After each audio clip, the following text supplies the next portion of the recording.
حضرت ادریس علیہ السلام کے زمانے میں انسان بہت بد عمل ہو گئے تھے۔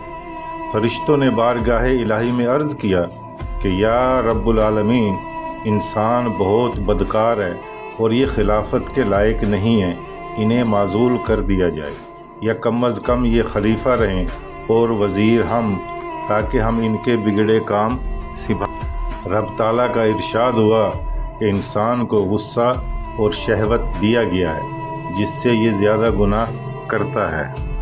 اگر یہ دونوں چیزیں تم کو ملیں تو تم بھی گناہ کرنے لگو۔ فرشتے بولے کہ مولا کریم، ہم تو گناہ کے پاس بھی نہ جائیں گے، خواہ کتنا ہی غصہ اور شہوت ہو۔ اللہ تعالیٰ کا حکم ہوا کہ اچھا، تم اپنی جماعت میں سے اعلیٰ درجے کے پرہیزگار فرشتے چھانٹ لو، میں ان کو غصہ اور شہوت دیتا ہوں، پھر ان کا امتحان ہو جائے گا۔ چنانچہ فرشتوں کی جماعت میں سے ہاروت اور ماروت، جو بڑے ہی عبادت گزار فرشتے تھے، انتخاب میں آ گئے۔ حق تعالیٰ شانو نے یہ دونوں چیزیں یعنی غصہ اور شہوت شہر بابل میں اتار دیا اور فرمایا کہ تم دونوں قاضی بن کر لوگوں کا فیصلہ کیا کرو، اور روزانہ اسم اعظم کے ذریعے شام کو آسمان پر آ جایا کرو۔ یہ دونوں 1 مہینے تک ایسے ہی آتے جاتے رہے۔ اتنے عرصے میں ان کے عدل و انصاف کا عام چرچا ہو گیا اور بہت مقدمے ان کے پاس آنے لگے۔ ایک روز ایک نہایت حسین و جمیل عورت نے، جس کا نام زہرہ تھا، یہ ملک فارس کی رہنے والی تھی، اس نے اپنے خامند کے خلاف مقدمہ دائر کیا۔ یہ دونوں اسے دیکھتے ہی عاشق زار ہو گئے اور اس سے برے کام کی خواہش کی۔ اس عورت نے کہا کہ میرا دین کچھ اور ہے اور تمہارا دین کچھ اور اختلاف ہوتے ہوئے یہ نہیں ہو سکتا۔ نیز میرا شوہر بہت غیرت مند ہے، اگر اسے خبر لگ گئی تو وہ مجھے قتل کر دے گا، لہٰذا پہلے تو آپ میرے بت کو سجدہ کرو اور پھر میرے شوہر کو قتل کرو، پھر میں تمہاری اور تم میرے۔ انہوں نے انکار کر دیا، وہ چلی گئی، مگر ہاروت اور ماروت کے دل میں اس کے عشق کی آگ بھڑک گئی۔ آخرکار اسے پیغام بھیجا کہ ہم تیرے گھر آنا چاہتے ہیں۔ اس عورت نے کہا کہ سر آنکھوں پر۔ یہ دونوں شام کو اس کے گھر پہنچ گئے۔ اس نے اپنے آپ کو آراستہ کیا اور ان سے بولی کہ یا تو آپ لوگ مجھے اسم اعظم سکھا دیں، یا بت کو سجدہ کریں، یا شوہر کو قتل کریں، یا شراب پی لیں۔ ہاروت اور ماروت نے سوچا کہ اسم اعظم اسرار الہی ہے، اس کو ظاہر کرنا بہت ظلم ہے، بت پرستی کرنا شرک ہے، اور قتل حقوق العباد۔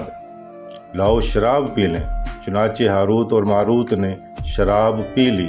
جب شراب پی کر مست ہو گئے، اس عورت نے، جس کا نام زہرہ تھا، اس نے ان سے بت کو سجدہ بھی کروا لیا اور اپنے شوہر کو قتل بھی، شراب کے نشے کی حالت میں، اور اسم اعظم بھی پوچھ لیا۔ زہرہ تو اسم اعظم پڑھ کر صورت بدل کر آسمان پر پہنچ گئی۔ حق تعالیٰ شانوں نے اس کی روح کو زہرہ ستارہ سے متصل کیا اور اس کی شکل زہرہ ستارہ کی طرح ہو گئی۔ جب ان کا نشہ اترا تو یہ اسم اعظم بھول چکے تھے اور اپنے کیے پر نادم و شرمندہ تھے۔ حق تعالیٰ شانوں نے فرشتوں سے فرمایا کہ انسان میری تجلی سے دور رہتا ہے۔ یہ دونوں شام کو حاضر بارگاہ ہوتے تھے، پھر بھی شہوت سے مغلوب ہو کر سب کچھ کر بیٹھے۔ اگر انسان سے گناہ سرزد ہوں تو کیا تعجب ہے۔ تمام فرشتوں نے اپنی خطا کا اقرار کیا اور زمین والوں پر بجائے لعن طعن کرنے کے لیے ان کے لیے دعائے مغفرت کرنے لگے۔